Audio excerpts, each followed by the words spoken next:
Oh, he said that. Oh, you're gonna have memories of him saying that.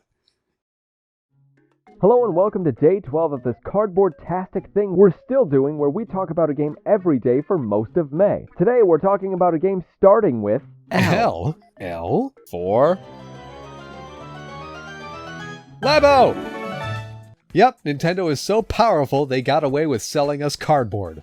I love weird game accessories. The Game Boy Advance e-reader, the iToy, the Super NES Super Scope. There's something magical about how video games can create completely unique experiences using strangely colored, oddly shaped pieces of plastic. Even if they only work with less than a dozen games, those games become that much more memorable simply because of the extra effort. But not a lot of those accessories are games all their own, are they? Nintendo Labo is. And it's not even plastic, it's even cheaper. I remember when Labo was first announced, some part of me got so overwhelmed with excitement about what video games are and what they can be. I don't think I can properly express how magical it is to see these weird cardboard contraptions actually work after spending a couple hours nursing it into existence. I've never been one to trust my own hands, let alone to build a precise control system for a video game, but Labo's beautiful execution makes the dream work. Anyway, that enthusiasm ended up being expressed in this animated short I made in about 48 hours. The process of making this is such a blur now, because I was just thinking about Labo the whole time, and the jokes and the dialogue definitely don't match my true feelings, but it was still the fastest I'd ever taken something from concept to completion before.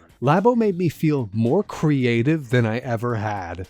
Opening up a big box of Labo, there's several sheets of flat cardboard and a bag of loose materials. But nowhere in sight are there any instructions on what to do with them. Oh hey, there's a Nintendo Switch cartridge here, that's strange. Having the instructions be on the game card instead of printed into a book is an incredible way to handle something like Labo. The player decides when to move forward and backward, can decide the pace, zoom in super far to these high definition models of cardboard, let's not forget, and rotate the camera whatever way they want at any point they feel like. All the while, a jazzy beat helps you concentrate, and a writer with personality prevents things from getting boring. I love how the writing sometimes reflects what I'll be thinking in my head at the time, with little personifications and sarcastic quips. I love how whenever you finish a step, the game tosses the contraption onto the floor. I love how anytime there's a material that isn't cardboard, it gets its own sound effect. And once you actually finish building out the kit, which can take some time, you realize it's only a small portion of what you can do with Labo. I've only ever had the first and second kits, but even the variety pack manages to have a lot of complications and intricacies with each toy. Ones like the piano have all sorts of knobs and buttons to mess with, and even the little ones like the RC car have extra things you can use.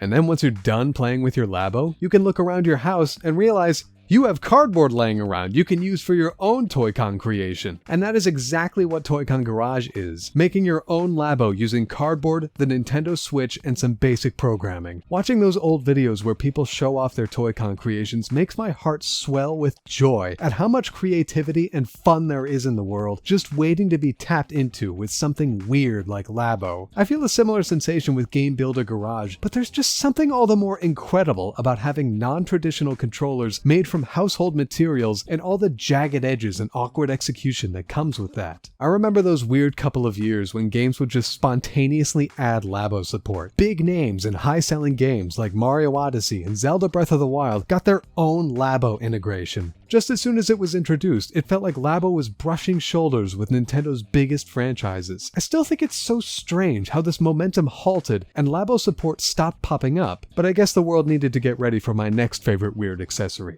The Ring Fit Adventure Ring-Con. After the Ring-Con, my other favorite peripheral would have to be the game starting with L you hold near and dear to your heart. What is it? Let us know in the comments and we'll see you soon for M.